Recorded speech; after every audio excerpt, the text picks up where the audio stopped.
Ulumul Quran, and is still a very, very basic student of Islam. So this book I wrote, Alhamdulillah, Bi'izz Rahman, this was published few months ago. Now this is way better, mashallah. I can see the face. First of all, can you all smile? Do not make these grumpy faces, please. One of the consistent sunnah of Rasulullah sallallahu alaihi wasallam is smiling. Ma ra'aytu ahadan aktsara tabassuman min Rasulillah sallallahu alaihi wasallam.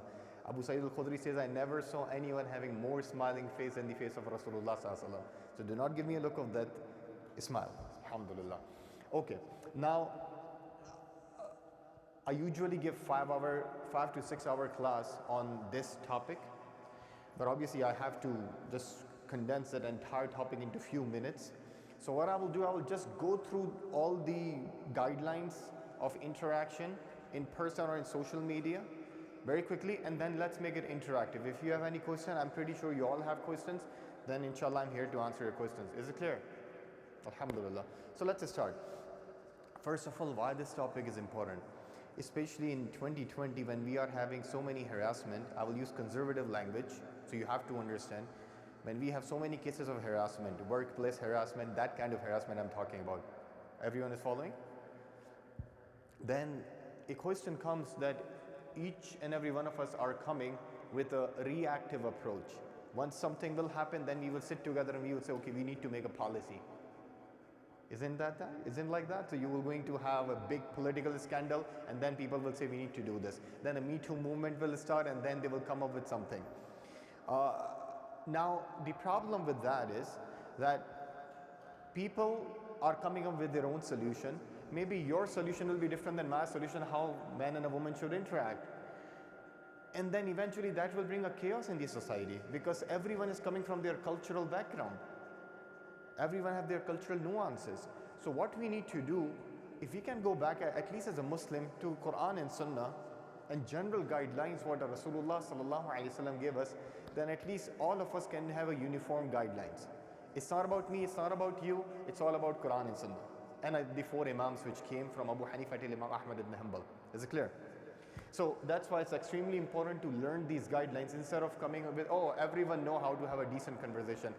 So I will tell you, there are 2 extremes in Muslim community which I have seen. By the way, I have given talk on this topic before even writing a book in Pakistan, in South Africa, in South America, Guyana, Georgetown. I'm supposed to go to Japan very soon, and almost everywhere. I'm from Boston. I'm right now standing in California. Last week I was in Florida speaking on the same topic, and I spoke about this topic in Seattle. Everywhere, wherever the Muslim community is, alhamdulillah, Allah have given me honor to speak on this issue. I have noticed 2 different extremes in Muslim community. And please do not feel bad, listen to this from an open mind. One extreme in Muslim community about man-woman interaction is that they are coming from a very conservative background, and they would say that each and every interaction between man and woman is haram. And I know where they are coming from. They are coming from a religious background. But you will tell them that, brother, how can you say this? Rasulullah ﷺ used to interact with female companion. They will say, no. Only if need arises. But then tell your youth, tell your community how to interact when that need arises. Because to label simply giving a blanket statement it's haram without saying anything, it doesn't help that way. Society cannot flourish without telling them how to interact. You will tell them male and female companions used to interact with each other. But that one extreme is there in Muslim community. And now then there is another extreme, because the problem is when you go into the one extreme, the pendulum swings to the other extreme. The other extreme is that everything is okay. Shaking hands is okay, hugging is okay, as long as your heart is clean. Have you ever heard that argument? Now tell me one thing, as a Muslim it just disturbs me. If you are non-Muslim, then obviously your values are different. But who have the cleanest heart in the ummah? Can you tell me? Everyone agree? Ijma' on this. Prophet Muhammad sallallahu alaihi wasallam, he had certain guidelines. If you would say that you are claiming you have cleanest heart and you are doing something which goes against Rasulullah sallallahu alaihi wasallam, it means that there is some problem in the definition of your clean heart. So the point is, we need to understand how Rasulullah sallallahu alaihi wasallam used to interact with female companions, and that's what actually I wrote in my book. So by the way, if you will buy that book, $10, I'm not getting a single penny. All the proceedings will go to ILF. Wallahi, I'm not getting single penny out of it. But coming back to this. Um, so I started looking at different shuyukh and different material. Most of the material was in Arabic. So I eventually, one more challenge for me to write on this topic was a social media challenge, because the ulama, when they wrote the book, so social media was not there. Most of the ulama wrote on intermixing, ikhtilat, not on interaction. They're different, they're two different things. Our focus will be on interaction, not on intermixing, because they're two different topics. Because nowadays you don't even need to necessarily intermix to interact. You can actually text each other on social media without really being intermixing. So focus should be on interaction nowadays. But anyway, let's start.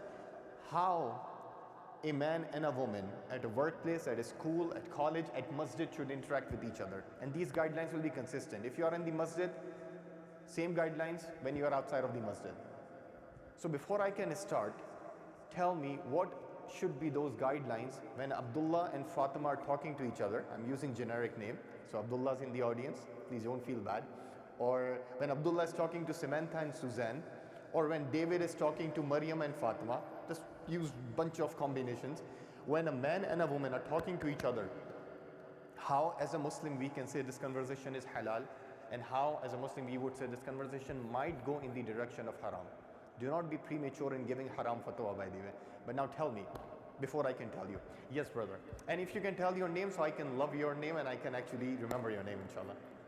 MashaAllah.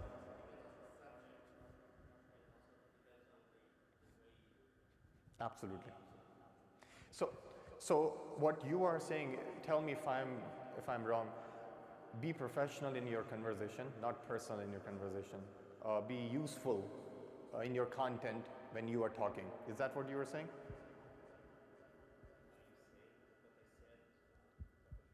Yeah, no. What you are saying, you are giving me the guidelines of talking to each other, right?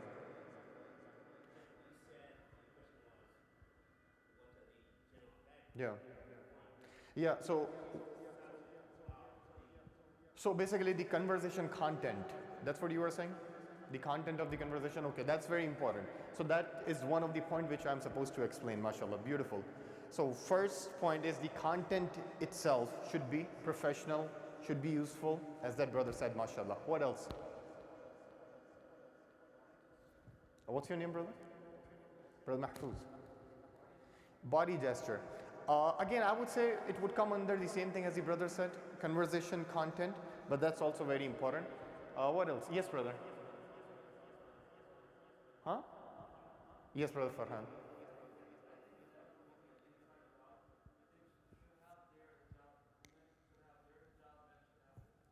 Very good. So I would say being respectful in looking at each other. Okay. Okay. Beautiful. So you brought 2 points. Avoiding physical contact as much as you can. We'll come on that, and be respectful in looking at each other. Very good. So we got almost all things. One thing remaining. Can we meet in private? Yes. Yes, don't be alone. Yes. And it makes me so happy when it comes from young person, mashallah. Alhamdulillah. What's your name? Yeah, I know something about you, Mazen. What's your Wi-Fi password? Oh, okay. Okay, no worries. So quickly, let's start now. Avoid meeting in private. We'll discuss it in detail, inshallah. Okay, so now let's start.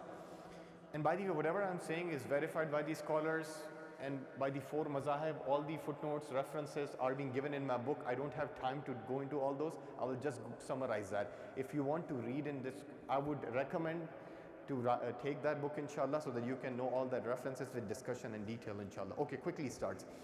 There are 5 things which we need to remember in order to make our interaction halal. Whether you are interacting with Muslim opposite gender, non-Muslim opposite gender.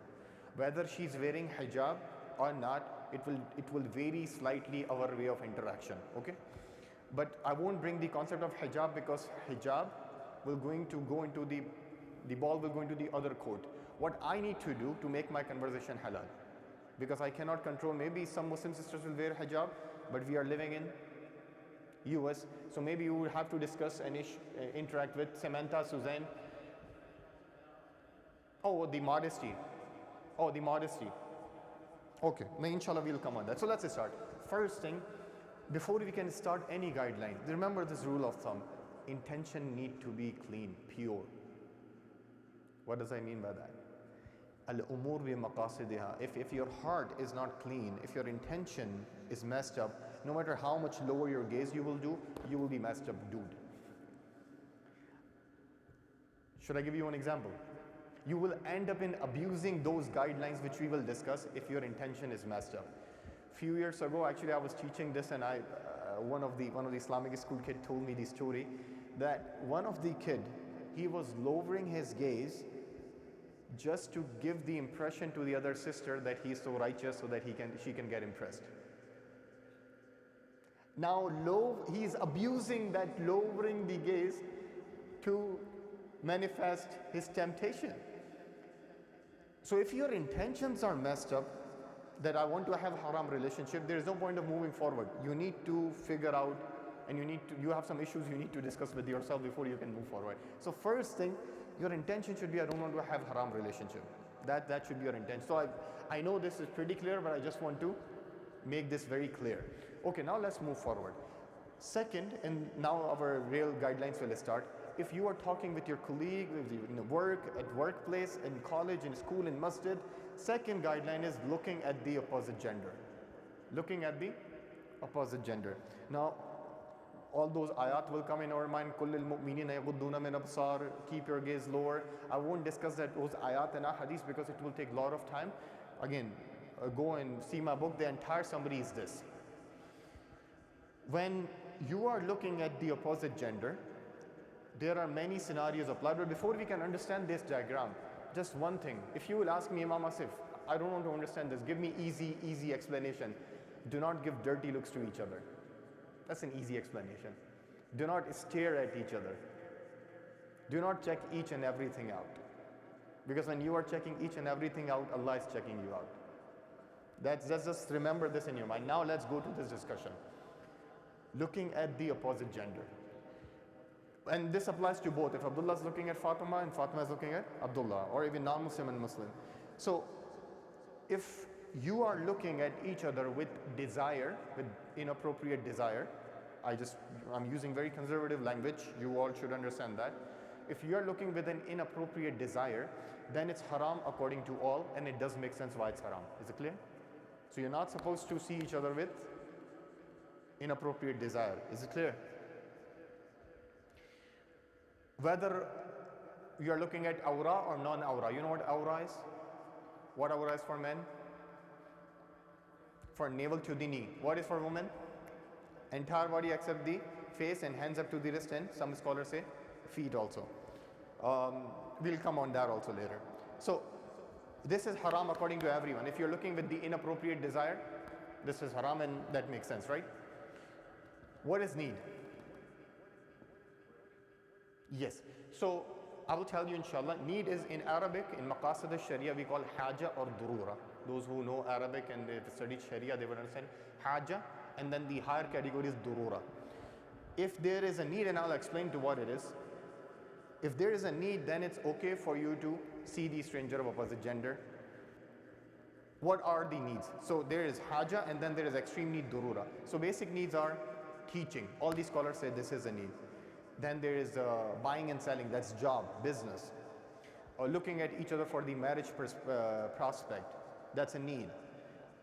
If there is a medical doctor examining the patient, that's a need. So just you can extend and stretch this. I'm just giving you a few basic examples. If that is a need, almost all these scholars of four mazahib, I put the references in my book, they agreed that you can see.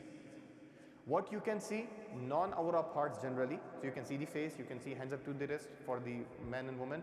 But if there is a dire need, then you can see more than the non-aura. You can see the aura. So like doctor, if he is examining the patient's body, he have to see the aura, then it's okay as long as there is no desire, because there is a need. Is it clear?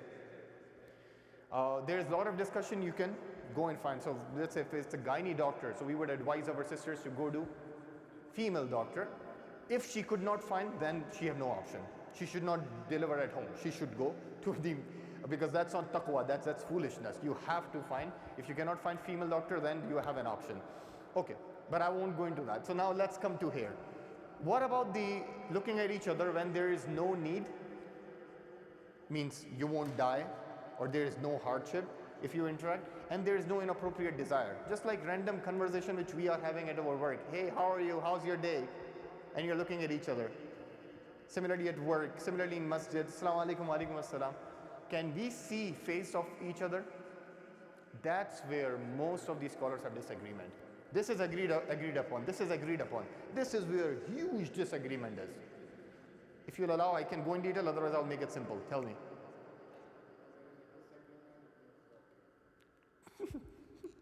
Okay.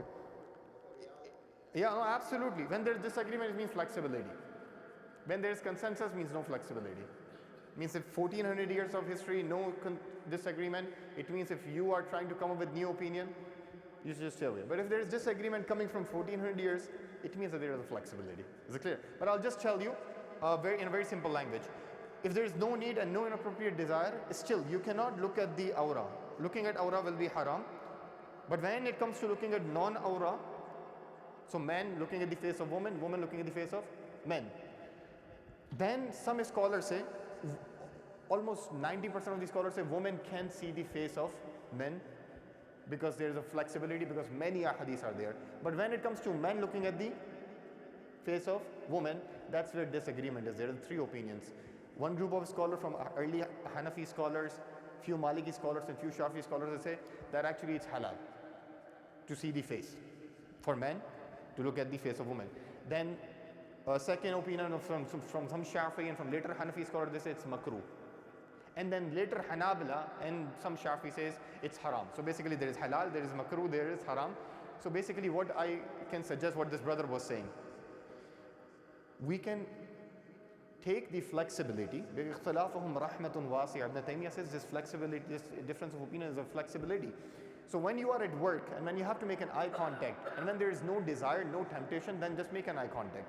But when you are going to gym and there are chances that you will see uncovered women, as the brother was saying, then use conservative opinion, because do not fool yourself that they are almost wearing nothing and you will make an eye contact and you won't get temptation. So don't fool yourself. So again, this is the idea of how to control your gaze, and the entire idea is so that we can have a decent conversation. Is it clear? And we can avoid distraction as much as we can. For discussion, for detail, you can read the book, inshallah. How this applies on social media. Now this is a question for you before I can move forward. Because nowadays we do on social media. Is it okay if I can look at the profile picture of a sister and vice versa? If our sisters there, brother, Dr. Sir? The sisters are there? Sisters, even you need to ask this to yourself. Are you allowed to see brother's picture on social media? But especially after this, brother will have more sensitivity. Tell me, is it okay? Yeah, absolutely. Depending on need and depending on the kind of picture. So if it's a job profile and it's a decent picture, it's fine. But if you are posting duck face selfie coming out of LA Fitness, do we have LA Fitness here? LA Fitness, okay. If you have LA Fitness in LA, Los Angeles, then even the duck face selfie, it might not be decent, so we won't recommend that. But we would, obviously, you have LinkedIn profile for your identification. As long as need is proven, it's fine. But the picture should be decent, it should be covering our aura, then it's fine. And there's a lot more discussion, but just briefly, yes, if the need is proven and the picture is decent. Now let's move forward to the third aspect. So right now we discussed 2, we have to discuss 5 before you can ask me questions.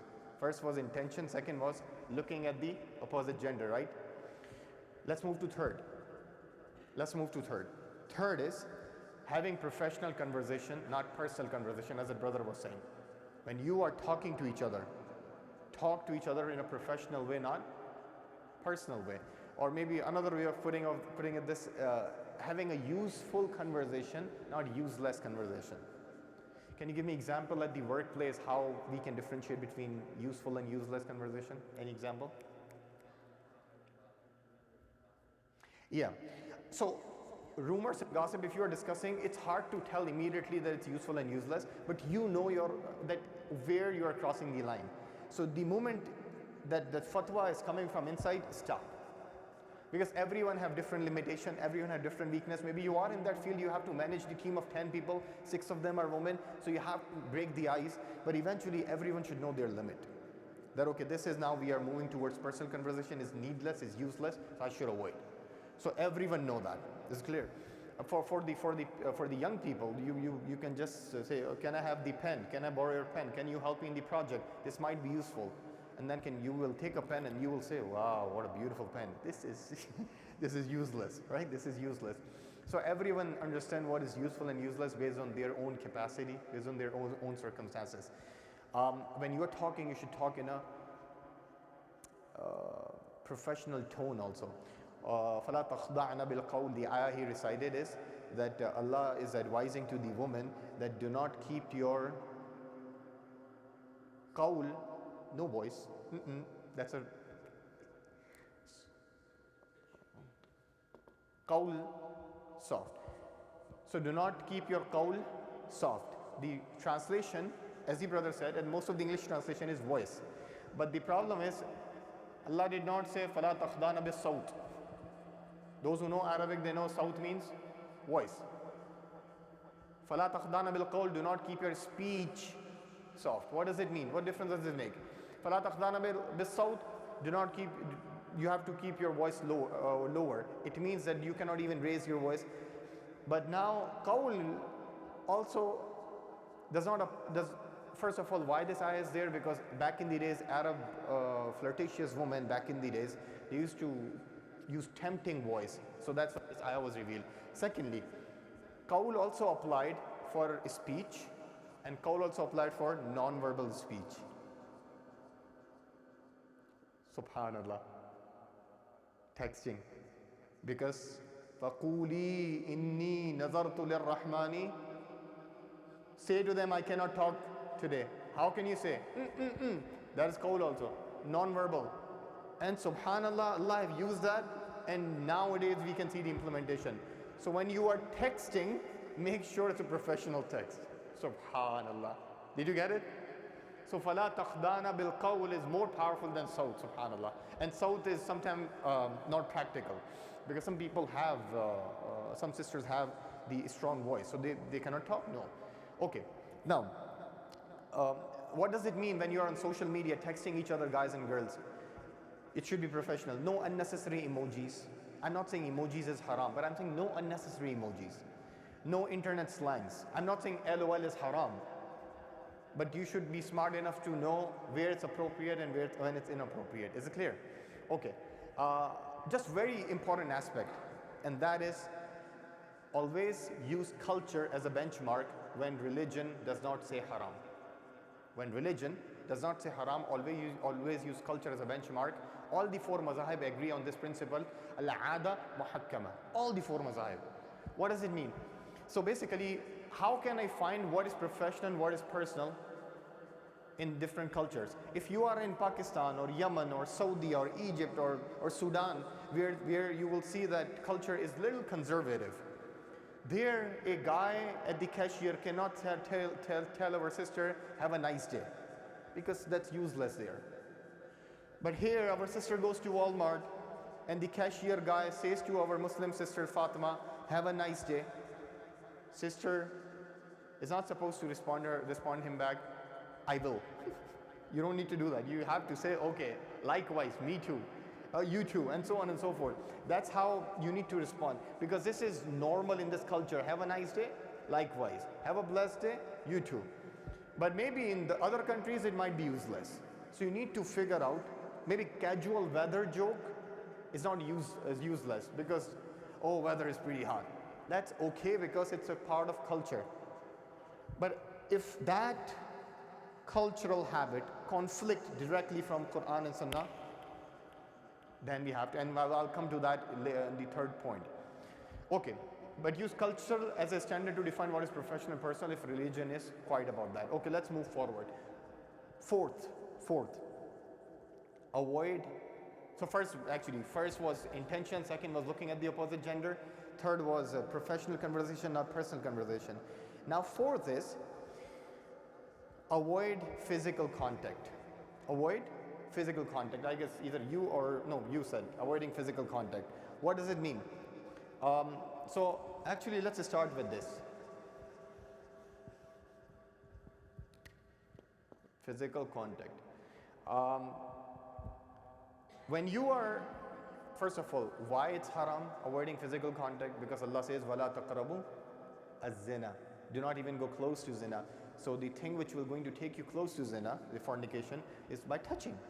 So Allah subhanahu wa ta'ala says straight, do not do that. And then there are so many ahadith about this, which I discuss in my book.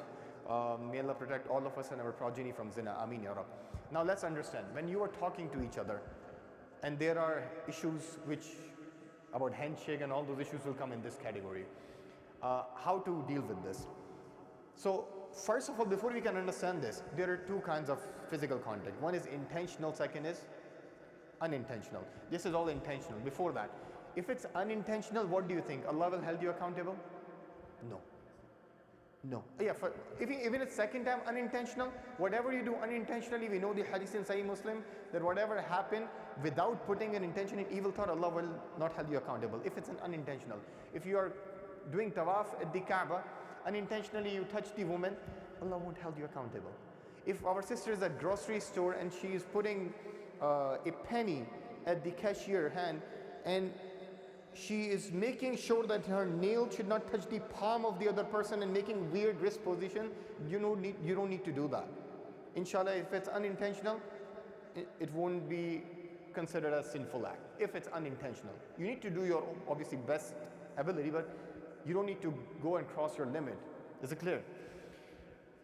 Now let's come. This is not our issue. Our issue is, what about intentional physical contact?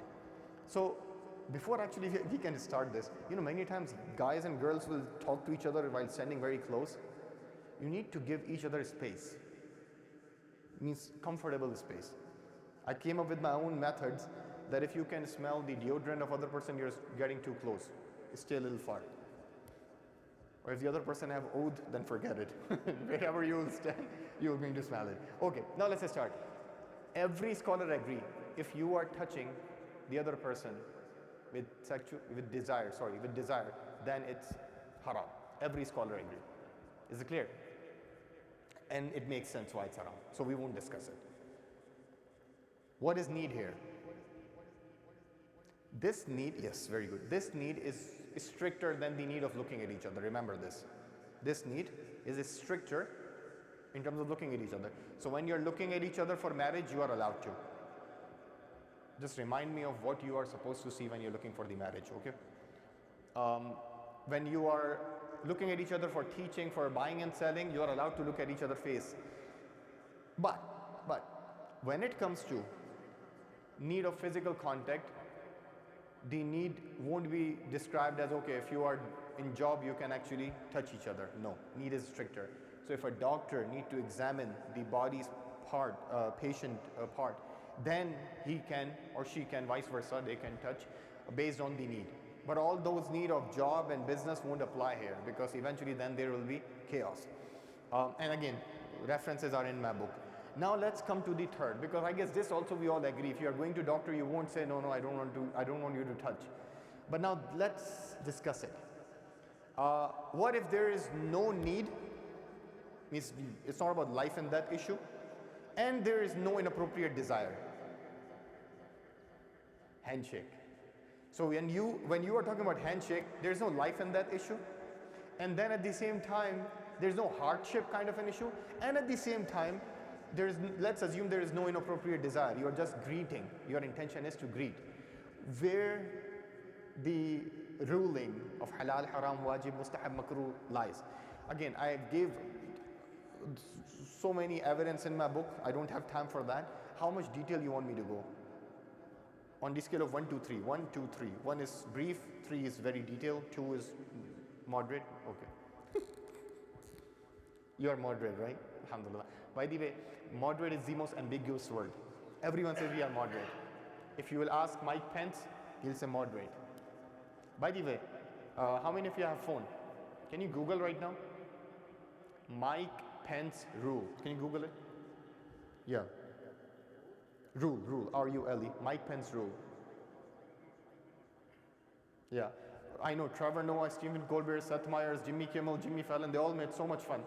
But he was right. Mike Pence, amazing, because he didn't have any scandal. The people above him and the people below him, they all had scandals. Mike Pence's rule is that do not meet any woman alone in room. This is Mike Pence, Vice President of United States of America. If he can abide by this thing, even though he is being drilled by the left, we are not drilled by the left. And we have a reason to do that. We have a prophet like Prophet Muhammad sallallahu alaihi wasallam teaching us this.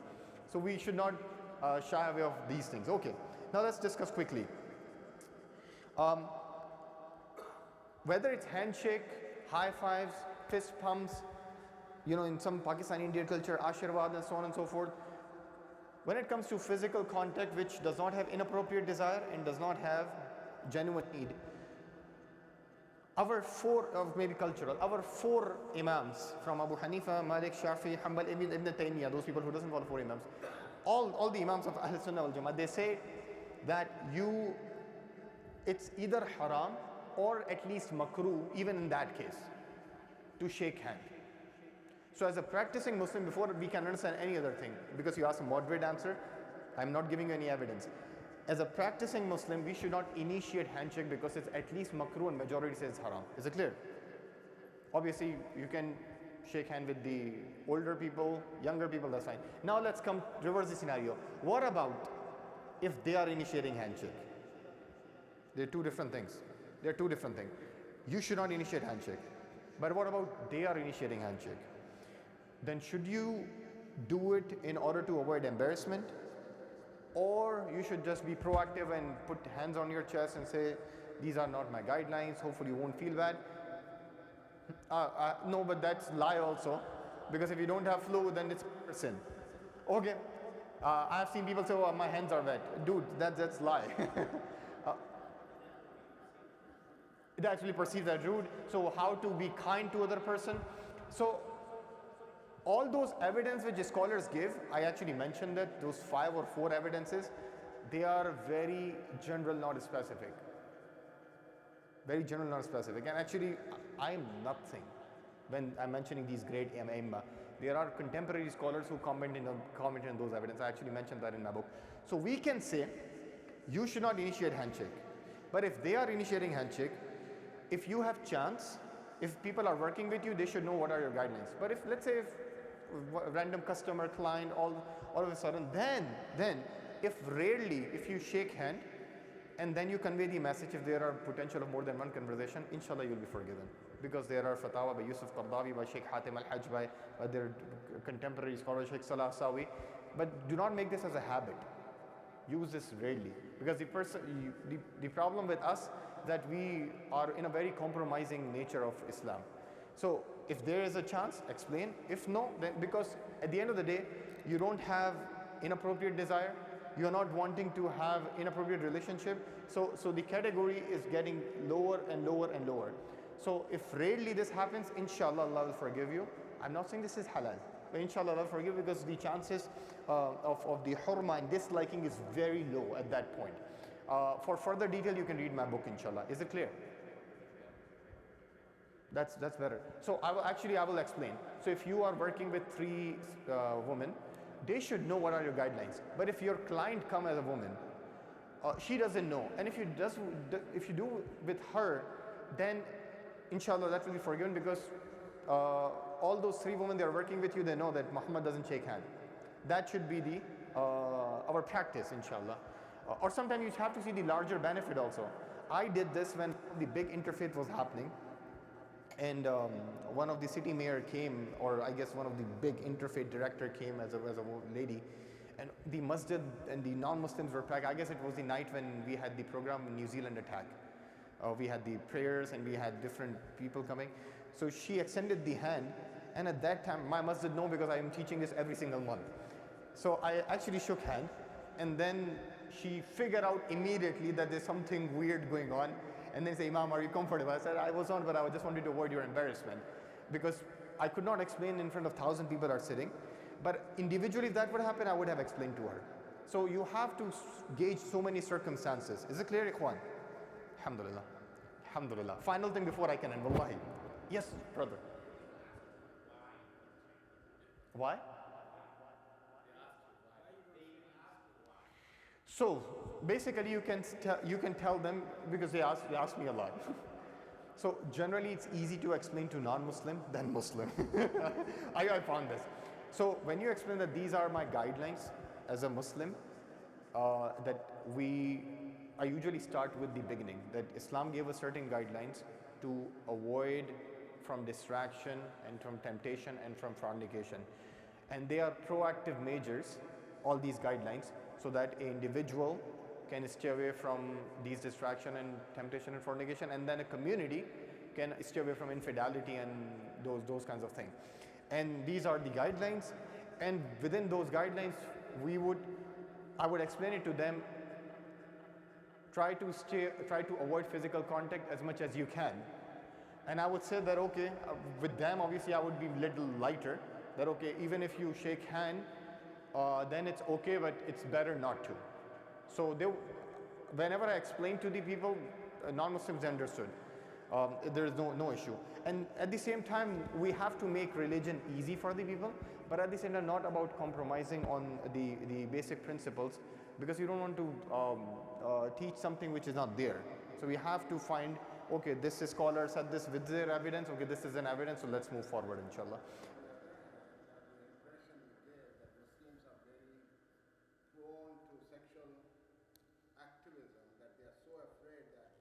I'll come to that. I'll come to that. One of the frequently asked questions about my seminar is why you have to sexualize everything, right? The one-line answer for that, okay, don't give any guideline. Forget it. How many of you have license?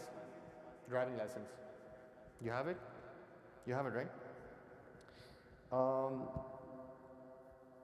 How did you get license? You have to pass the exam, right? Small things were asked. What's the stop sign? And if you want to stop at a stop sign, then they were going to get red light, green light. Why these? Okay, just forget everything. Forget these principles. And people will going to be told by the police that do not have accidents. Have a nice intention. There is no guidelines. Will it reduce the accidents or will it increase the accidents? Increase the accidents. So it's important for us to tell people, because usually the law, any law, not Islamic, any law, doesn't work like this by telling people have a nice intention and do not have premarital relationship. You have to give certain guidelines. Otherwise they will come up with their own guideline. You know, after this harassment cases, especially after Trump had so many harassment cases, in Wall Street, they are, if you see on YouTube, Me Too documentaries, they were going to show you that in Wall Street they are coming up with the idea in some companies, corporate cultures, that we should avoid hugging culture. Because anyone can say, you did this without my consent. I'm saying you are a step closer to Islam, mashallah. So again, they are their guidelines. We have to come up with these guidelines. It's not about complicating things, it's about simplifying things. Okay, final thing before we can end. Avoid meeting in private. Avoid meeting in private. What does it mean? That when, why the private means khalwa, so it means when a guy and a girl are talking, they should meet in public. They should not sit alone in the room when door is closed. Even if door is open, when people can see them, the people who are walking by, it's considered as public. Is it clear? I'll come to that. When it comes to, first of all, why this guideline is because Rasulullah says when a man and a woman are alone, third one is shaitan. We know this hadith. Now, how this applies to online, that was my next topic. The scholars, because this is a new issue, online, new ijtihad, the scholars initially said it's haram to discuss with, or to communicate with the stranger of opposite gender alone without group chat. But there are two issues with this. First, the conversation, the Rasulullah hadith which says third is shaitan when two are alone, it means two are in person present, there are chance of zina. When you are texting, there is no chance of zina. Second, there is a hadith. Anas radiallahu anh in Bukhari, he says, once a woman came from Sahabiya to discuss something personal about her marital life to Rasulullah sallallahu alaihi wasallam, and they went a little far. We could see them, but we could not hear them. So basically, you are seeing person texting, but you cannot see what they are texting, right? So khalwat al-nazr, yufarq bayna khalwat al-hadith.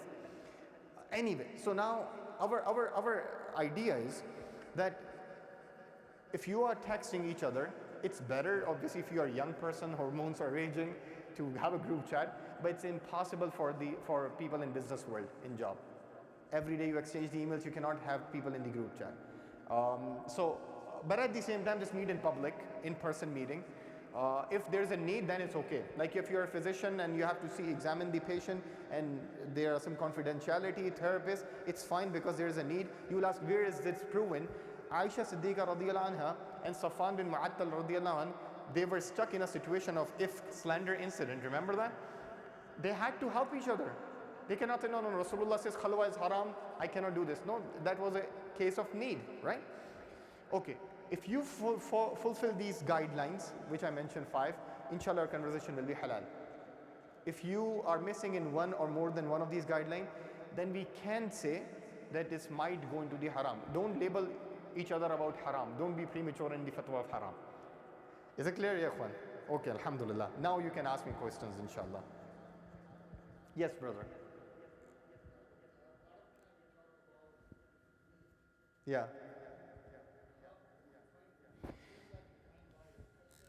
No.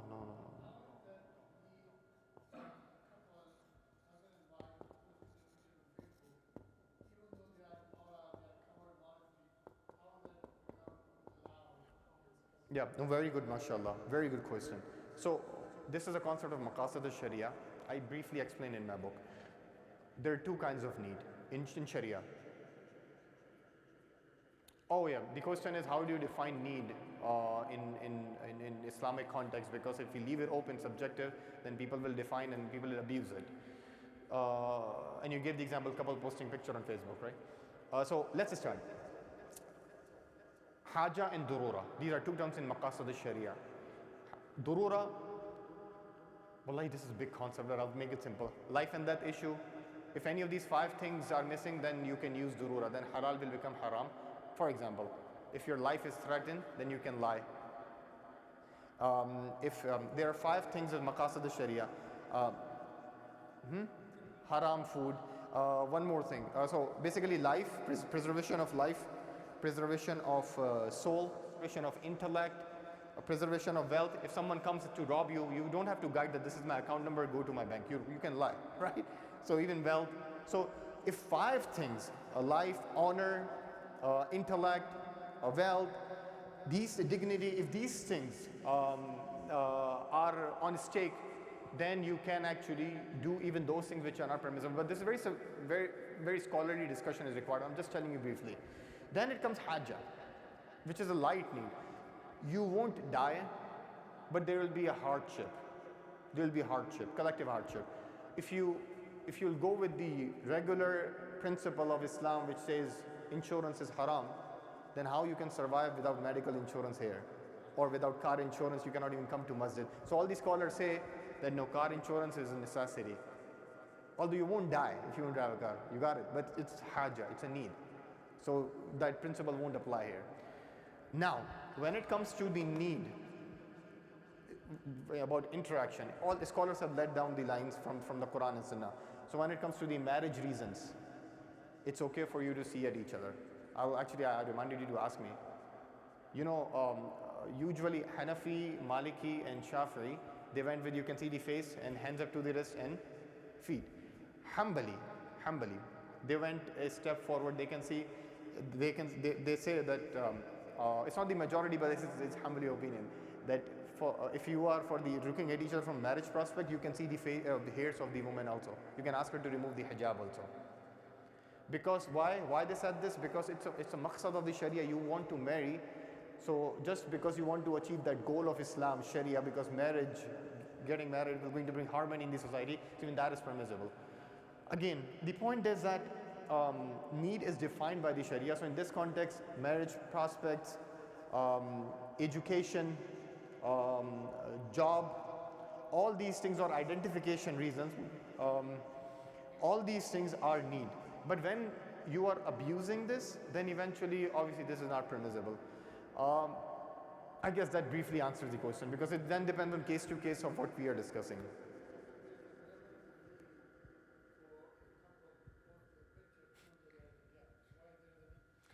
Who is saying that there is a need? But if they are doing it, instead of using sarcastic language, maybe we can make dua for them. That may Allah guide us and may Allah guide them. Because, okay, I will just finish in 2 minutes, inshallah. But I agree that there is no need. If you have seen my wife, then tell me, inshallah. Okay? Any other question? Sister, if you have question, you can make a paper plane and throw me. If there is a need. Yeah.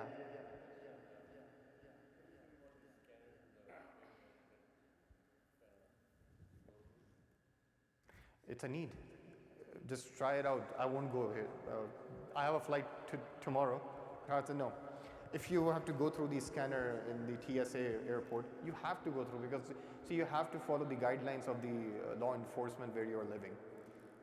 And if you don't do, then actually it will be worsened for the entire ummah living in US.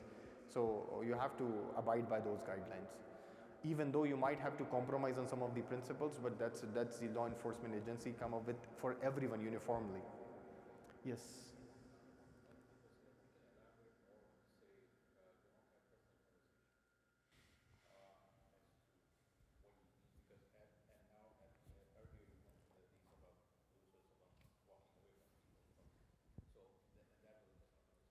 Yeah, so even that was professional because Rasulullah was supposed to help religiously and people were coming and discussing something.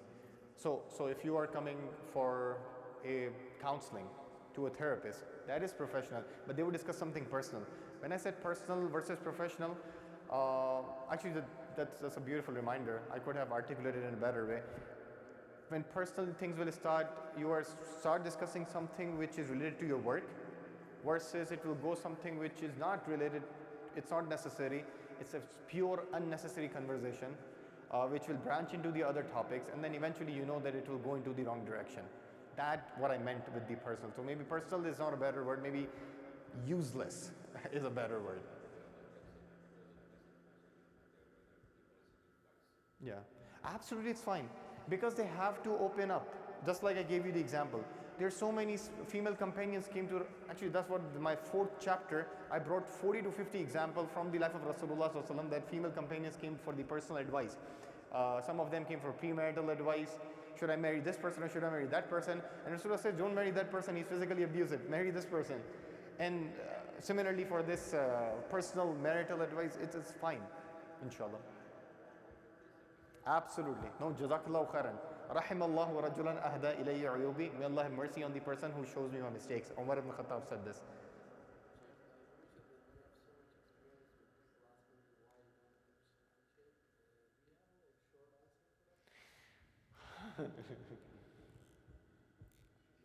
Because it depends on who is asking.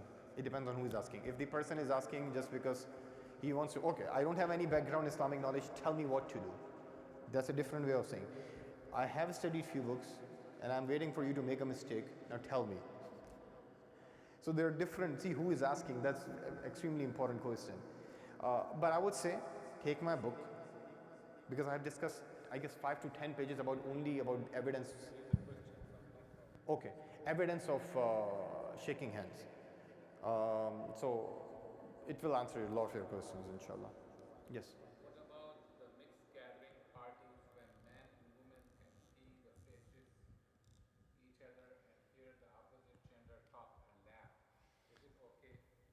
So, again I said that this was interaction, not intermixing. Intermixing is something different, but just to answer your question, that Imam Nawawi, Imam Shafi, the teacher of the entire world of Shafi fiqh was Imam Nawawi rahimahullah, and he said that ikhtilat, intermixing in itself never became haram in Islam. Because in Rasulullah's time, Sahabiyat used to come and pray behind him and there was no divider. Later on it came, so both of them are correct at the time of Umar ibn Khattab.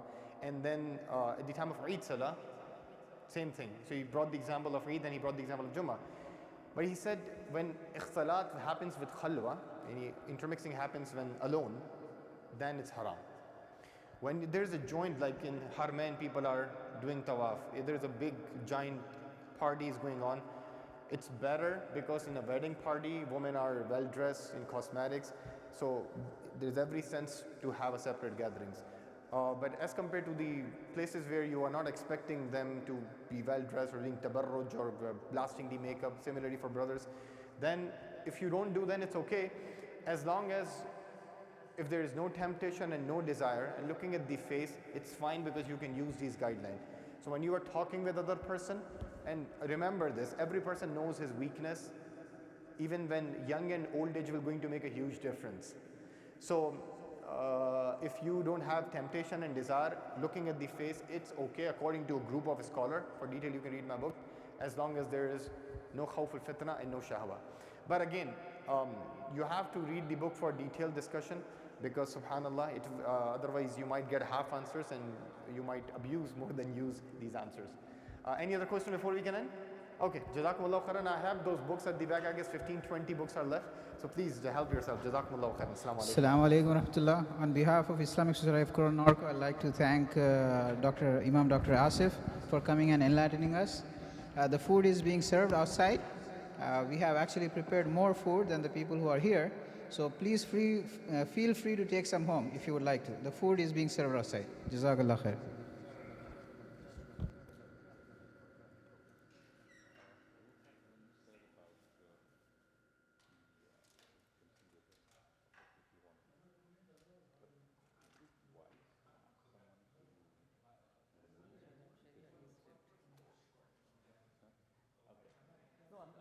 So in the first conversation, you were never.